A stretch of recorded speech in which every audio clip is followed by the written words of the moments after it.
सदस्य श्री हनुमान बेनीवाल जी। धन्यवाद सभापति महोदय।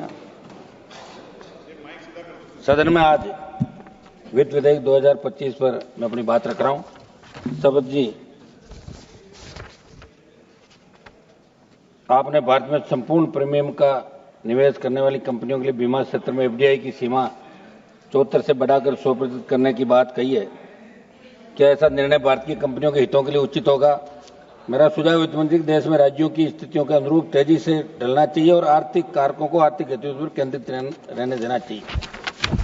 सभापति जी, दवाइयों पर छूट, आपने कैंसर सहित कई दवाइयों पर कस्टम छूट की बात की, लेकिन मैं आपके माध्यम से सदन को अवगत कराना चाहूंगा, आपसे मांग करूंगा मैं सरकार से कि मस्कुलर एट्रोफी और डिस्ट्रोफी जैसी बीमारी के इलाज के लिए विदेश से इंजेक्शन खरीदने पड़ते हैं।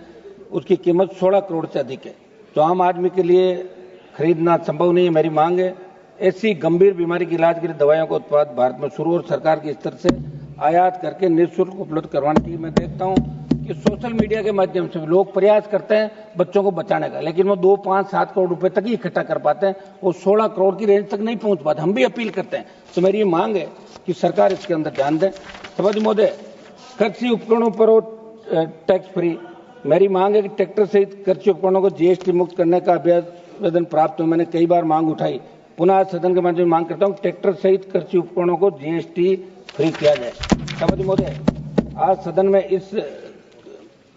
सदन में 14.4 लाख एलआईसी एजेंटों की पीड़ा को मैं रख रहा हूं, जिनका भी बहुत बड़ा सम्मेलन दिल्ली के अंदर हुआ था।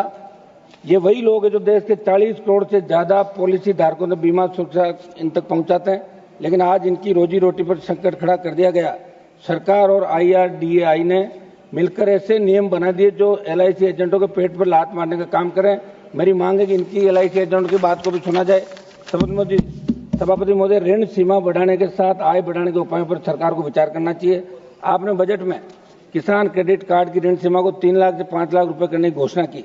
इस निर्णय का अध्ययन किया तो सामने आया कि सरकार की मंशा केवल दिखावा करना, क्योंकि देश के किसान, मछुआरे और डेयरी किसान पहले ही कर्ज के बोझ तले दबे हैं। उनकी आय नहीं बढ़ी, समर्थन मूल्य नहीं बढ़ा, प्राकृतिक आपदाएं लगातार खेती को नुकसान पहुंचा रही है और सरकार सिर्फ ऋण सीमा बढ़ाकर अपनी जिम्मेदारी पूरी मान रही है। इसलिए कर्ज बढ़ाना समाधान नहीं, आय बढ़ाना जरूरी है। मैं मांग करता हूं कि आय बढ़ाई जाए। सभापति महोदय, भारत और IIT, सभापति जी, भारत सरकार ने दावा किया कि पिछले 10 वर्षों में IIT में विद्यार्थियों की संख्या 65,000 से बढ़ाकर 1.35 लाख कर दी गई और हाल ही में स्थापित 5 नए IITs में 65,500 छात्रों के लिए अतिरिक्त अधोसंरचना विकसित की जाएगी।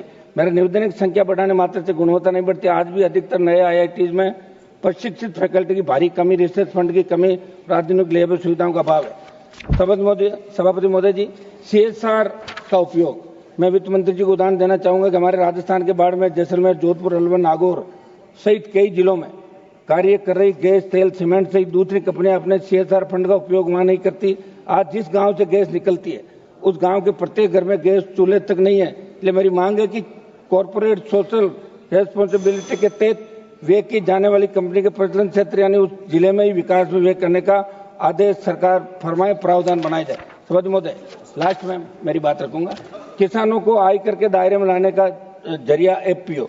आज आप FPO के माध्यम से किसानों के उत्थान की बात करते हो, लेकिन मैं पूछना चाहता हूं कि FPO को कंपनी एक्ट में भी रजिस्टर क्यों करवाया जा रहा है? मैं सदन के माध्यम से देश को बताना चाहता हूं कि सरकार FPO के माध्यम से देश के किसानों को आयकर नेट के दायरे में लाना चाहती है, क्योंकि कंक्लूड कर लास्ट समाप्त कर रहा हूं, क्योंकि अभी कृषि उपज पर कोई टैक्स नहीं लगता। इसलिए मंत्री जी इस पर अपना वक्तव्य जरूर दें कि FPO के माध्यम से अर्जित आय पर टैक्स रहने का प्रावधान